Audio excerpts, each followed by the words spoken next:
What if all you needed to become a full-time artist was to have a dirty little secret for the first 6 months of your path? Okay, I'm not here to be super dramatic. There are a few things you should know during the first 6 months of becoming a full-time artist, whatever that means to you. So let's get right into it.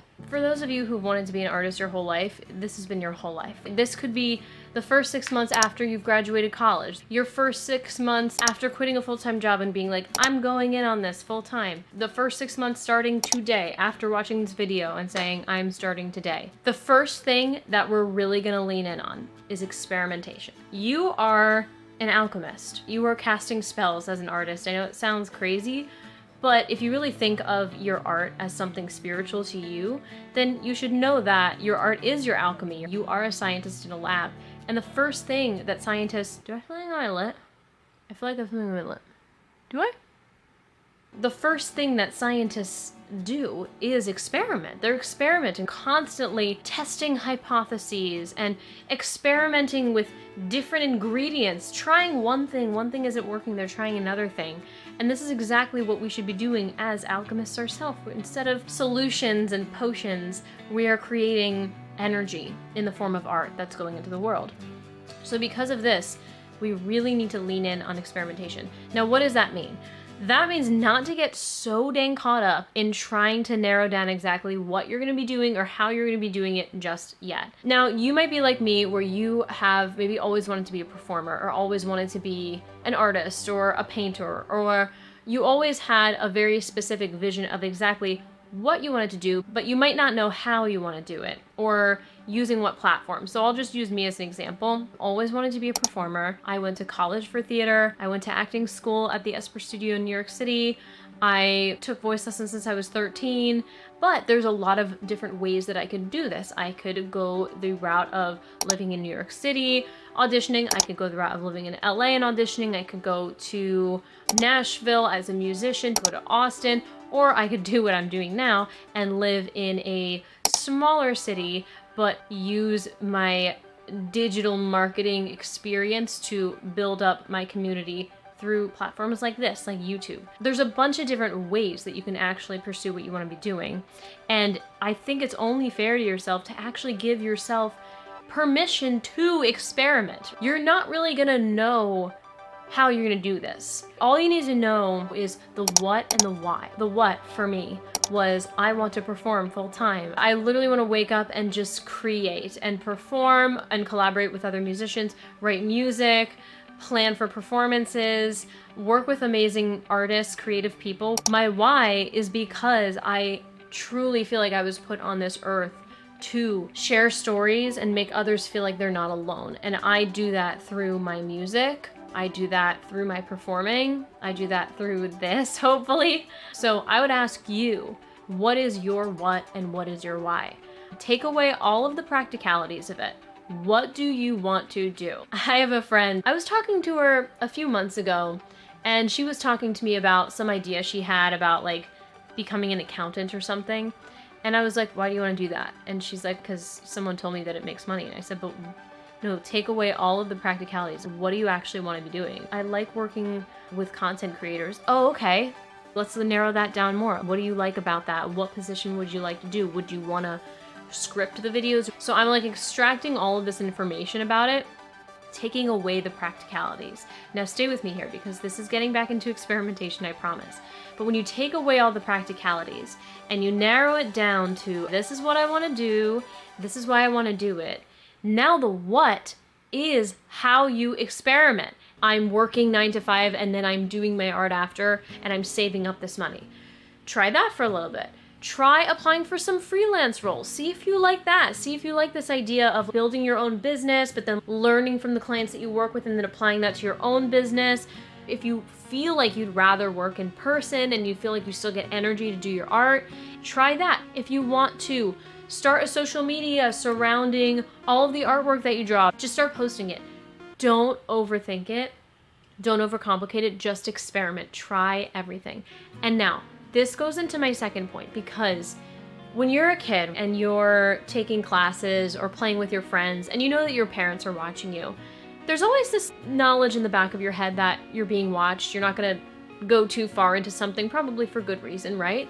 But when you're at a point, when you're kind of old enough to make your own decisions and then your parents are gone, feel like you have that permission to be like, let me try this, let me try this. And yes, it might not be exactly what your parents want to do, but it's something that allows you to experiment. Now, I'm not saying like you are being watched by anyone, but sometimes the inner critic can feel like a parent. Sometimes friends and family members can feel like that parent watching everything. It's this weird, like, coming of age transition where you're figuring out how to do things on your own. You're making some mistakes. It's probably not what like other people would suggest you do, but you really have to learn it yourself and just learn things the hard way as long as they're safe in order to better yourself. This goes into my second point, which is to let this be your little secret for a little bit. I don't think this should be a secret from everyone. I think there should be like 1 or 2 people who maybe know about this. Your significant other, if you have one, maybe a best friend who would not judge you. Maybe somebody who also is pursuing something and you guys can be accountability buddies. But this is a very precious moment when you're experimenting with things. I find that telling other people my process and my reasoning for things, I always feel like I'm explaining things in a way that I don't need to. I definitely have something on my lips. There we go. I don't think you need to over-explain to anyone what you're doing. And in fact, I have learned that I actually enjoy keeping my process to myself until it's to a point that I'm comfortable enough and confident enough with it where I can confidently talk to people about it. For a while, I thought that I had to tell everyone. A lot of people will say, you know, if you will start a social media channel around something, tell everyone, blah, blah, blah. But I actually think that you should keep it as your little secret for a little bit because it's very precious, it's very fragile. When you are experimenting with things, you want to have the permission to fail. You want to have the permission to do something that might feel a little bit embarrassing without feeling like you have all these eyes on you. If you are starting to write music, just think about it. Maybe you're not like me, but I have friends and family members who mean so well. They mean so well, but they don't quite understand what I do, and so they'll ask questions that if I'm in the middle of something, I really don't know how to answer, if that makes sense. Oh, you're writing music, when is it gonna come out? When is your record gonna release it? Are you gonna take it on tour? Are you gonna do a music video? None of that matters, and that's all like noise, and that's all making me overthink, and it's just not anyone's business right now. I would suggest that you consider what it might be like to not share your experimentations for a little bit, aside from those 1 or 2 people that I mentioned. Your art is so sacred. If it is this beautiful alchemy, you're casting spells, you are creating so much beautiful, positive energy to put into the world.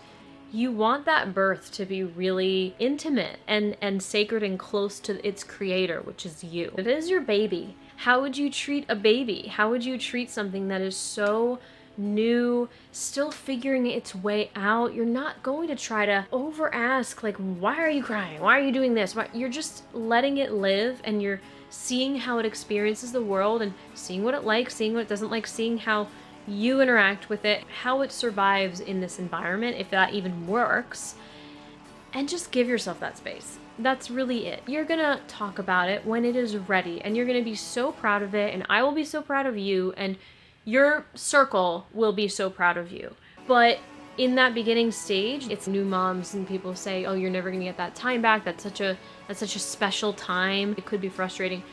I remember I was so impatient. I was seeing Static work with some other artists, and he's worked on songs that have been released by DreamWorks, and he has been on amazing records. I'm seeing my friends work on songs and release songs, and I'm just like, when is it my turn? And I feel like I have to turn to social media and be like, it's coming, don't worry guys, don't worry, don't forget about me, I didn't give up on my dreams. And it's like, who cares? Who freaking cares? No one cares, okay? No one cares. I think it's cool to just be a little ghost for a little bit. Ghost it out for a little bit. See what it's like. I dropped off of social media for like 6 months, and I was like, I am not even gonna worry about this. This is a distraction. I'm comparing myself to other people. This is a birth process. You are a creatrix, and you are birthing something amazing. So just let it breathe. Other people are gonna come visit it. Other people are gonna see it when it is time, but it is okay to be a little bit eager, but not necessarily sharing things yet. The current generation right now, as of 2024, I feel like we feel this need to explain, oh, I took a week off of social media, guys, I'm sorry, I was on vacation, or, oh, there's new music that's coming out soon. I get that, we all need to build excitement, but what if we just didn't have to explain ourselves? What if we just freaking release stuff when we release stuff and launch things when we launch things? What if we did not have to apologize to the world or explain it to the world? What if we dared to just take up space and say, here's my song, or here's my artwork, and not care if it's on anybody's timeline? This kind of goes into number 3, which I would say is numbers are not your friend right now. Consistency is. So for these first 6 months, we are not going to focus on numbers at all. The only number we are going to focus on is the consistency in which we're doing something. If we said that we're going to work on music once a week, we're going to be consistent with that. We're going to find some semblance of consistency. Once a week, once a day, once a month, whatever that means. Once a whatever, or twice a whatever. That is the only number that we're going to be focusing on. We are not going to be focusing on how many followers we have on social media, how many we want. Oh, I only have 2 people who bought my piece of art. I need to build my following. So-and-so has 5 songs out and I only have 1, and so-and-so has 1 song out and I have 0. We are going to focus on our own consistency. At the end of the day, I 100% believe that musicians, creatives, anyone who is successful in their own definition of success are people who were consistent. They don't have to be the most talented person in the room. You get good by being consistent. You get good by showing up to class every day. You get good by practicing every week. You get good by working on music every week. Everything comes down to consistency. None of it comes down to how many followers you have or how many songs you have compared to this other person, or it doesn't have anything to do with that. It is all about consistency. Listen to any of your favorite musicians, like these top musicians, they kept going. They kept going. It was so sweet. I thanked Jimmy for having us open for him, and he said, keep going. And I was like, that's it. That's what I have to do. I just have to keep going. Keep showing up. I know that sounds so cliche. And again, in experimentation, you can keep showing up on different platforms. Again, you could have this pressure of being like, oh, I tried to start a blog about my art, but I don't feel like it's resonating, or there's something off about it. I'm not saying keep showing up if you feel like it's not working. I'm saying keep showing up for yourself every day and ask yourself why that's not working and show up in a different way then. Do you know what I mean? I'm not saying start with one thing and keep showing up to that, because we're just back to what we said at the beginning of the video. We're just going down one path and not even trying the other ones. Keep showing up, as in trying the new path. My path that's working, I feel like, is creating content, hopefully content that people like, in order to support my music. Remember, this is just your first 6 months, so there is going to be a lot of experimentation. So when I say keep going, I'm not saying if you feel like a path is wrong, keep going down that. Follow your gut. Keep going in the sense that you're showing up for yourself, you're listening to what your gut is saying, and you're making informed, inspired decisions to try something else. And keep going by showing up to yourself and telling yourself, I'm allowed to experiment, man. Remember, this is about showing up for yourself, especially these first 6 months. You are not here for anyone else. We are not showing up for other people. We got the rest of our careers to do that, okay? And people are gonna ask. You're gonna be really successful, and people are gonna keep asking, when's the next dropout? When's the next song out? Oh, are you gonna do this? Are you gonna do that? You have the rest of your career to show up for other people. So why not just treat this part as showing up for yourself? Please, for me, for us. So what happens after those first 6 months? Head on to this next video on how to be a full-time artist, which might be a little bit of a alternative hot take. Thanks for watching. Bye. Hit that subscribe button. I'm singing because it's like weird for me to ask people to do things. So I'm uncomfortable. I'm like Nick Miller. I like, instead of moonwalking away, I just sing everything. Maybe that makes me just then. I don't know.